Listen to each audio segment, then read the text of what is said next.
Hey, what's up, troublemakers? I'm Rod. And I'm Vince. And we're Self-Deprecating romantic pop rock duo, RKVC. We're a band, we're songwriters, but today we're going to talk about the 2 or more excuses rule. But before we get to that, make sure you're subscribed to this channel if you're not already.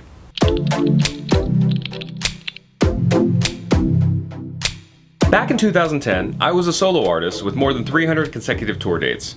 I was living out of my car and using Panera Bread restaurants as makeshift offices when I needed to catch up on emails and phone calls.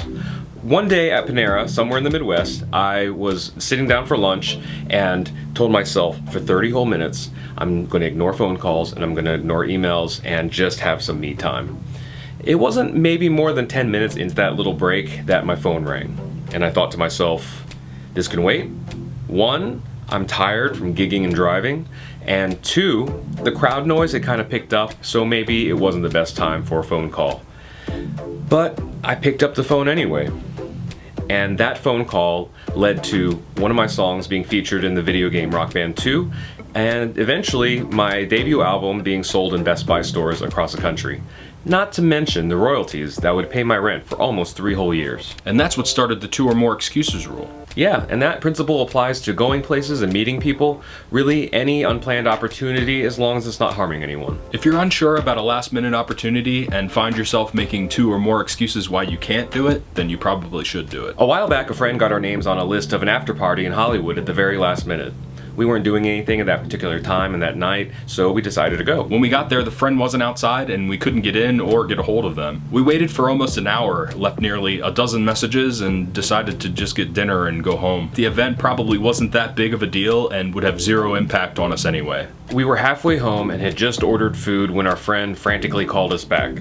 They apologized for missing the messages, but said that the invitation was still open, but completely up to us. We looked at each other and agreed it was late, we were tired, and we were closer to home than the after party. That was 3 excuses. As soon as we realized that, we turned around and went to the event anyway. There, we met a lot of the people and connections that ended up becoming some of our closest relationships in creative circles in Los Angeles. Had we let those 3 excuses convince us to go home instead, we never would have known what we missed. And for what? Some Hulu and Del Taco? There are many, many more stories and examples we could give, and many more that have yet to happen, but you get the idea. If you find yourself making 2 or more excuses about why you can't, you probably should. Who knows why this is? Maybe there's a grand universal plan that nudges you into the right path, and 2 or more excuses can push you off that path. Maybe modern human instinct is self-impairing and rooted in fear. The truth of it all is that it's always going to be easier to make excuses about why you can't take those small leaps of faith. But history is written by those who cross those small distances over and over again every day, not the ones who take time to make up excuses about why they couldn't. Next time an unexpected opportunity arises and you find yourself making more than 2 excuses, walk through that open door instead of wishing it away. Thanks for watching this video. We really hoped you like it. If you did, please hit like, share with all your friends and family. Also hit subscribe if you haven't already to make sure you never miss a video from us. And also, check out these videos right here. Right here.